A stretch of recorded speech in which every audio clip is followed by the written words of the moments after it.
Hey, what is going on, guys, and welcome back to the fourth part of the Building the Byers House in Lego series. So this week we're going to jump right into it, and starting off on the regular world with the foundation of the Byers house. So what I'm building right now is the underside of the small deck or porch that is on the front of their house.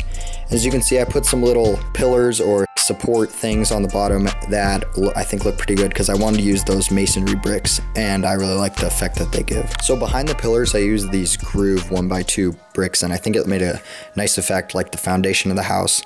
And as you can see, I also did some layering under where the porch is going to be, and added some like roots and vines and stuff that you might see under an old porch, and I think it looked pretty good. So now we're moving on to the upside down, which is what we're going to be primarily working on for the rest of this week. So what I'm going to be doing here is I'm going to be just detailing up the ground and trying to make it look as upside downy as I can, adding a bunch of tiles and trying to throw in some other colors here so it doesn't get too boring. I used a lot of 1x1 clips in this whole mock, and like I already ran out of them, and they're really useful. I think it's like adds a great effect, and I can attach all those viney pieces, and I think it is looking really good so far. And the key is just those 1x1 clips, and those things are working really good for me. So I didn't want to bore you guys too much with that, so you can see the kind of the finished product of that. I did some dark blues and other colors into there, some dark greens, and I think it looks really nice there. And now I'm starting to do the foundation of the upside down. Now you can see the pillars on the upside down side I've made a little bit more crazy.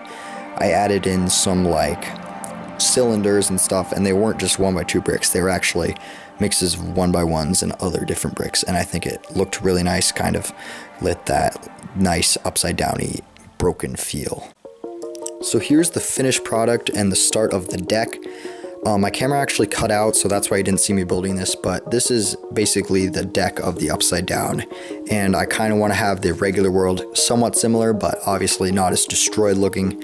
But I like the effect that came out of it, and I like all the tiles, and I think it looks pretty good. And I like how it shaded into the brown, and using different colors is very key in making things look good, and you just see all the detailing I put into the ground. So now we're moving on to the trees. Now this is one of probably the funnest parts of this mock to build so far. I really liked just experimenting with the pieces I had and using all those slopes that I had left over from building the sides of the mock, and I think that using pieces that you didn't think you were going to use is a good way to make things come out better than you expected them to. And the shape of the trees I really liked, and I used a lot of bricks with studs on the side to get that nice curved effect that you couldn't really extend all the way up with just regular upside down slopes. So what I did here is after I got the main basis of the tree, I would use the sideways pieces and I'd put on those clips again. Once again, they're coming in very useful, and I detach all the vines and stuff, and they look really good. I really like how these trees are looking, and you'll see a better shot of that in just a second. So here is the semi-finished product of the trees.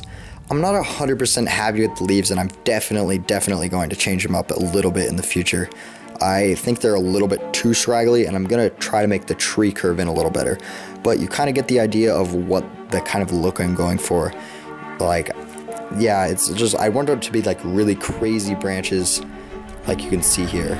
To make the branches I used a lot of Technic pieces and like 1x1 pins and stuff, and I could attach those vines into the Technic pieces like that. The trees are removable because I won't be able to transport them very well to a convention, and I built them in kind of like these sections, as you can see, that of these 1x4, 1x2 slopes. And yeah, they can come apart in sections, so I can take apart the tree if I want to, which is going to be really useful, and the branches can be detached, as you can see there. Here, just get a better look at the craziness of these branches and getting attached again. Now, the other tree I actually think turned out better. I like the feel of the branches gives off. I actually used the Kylo Ren buildable figure to build this, and I really like the way that those armor plating looks in the branches, and it is a similar technique to use in Ninjago City. So that's going to be all for this week, and I'll see you guys later. Bye.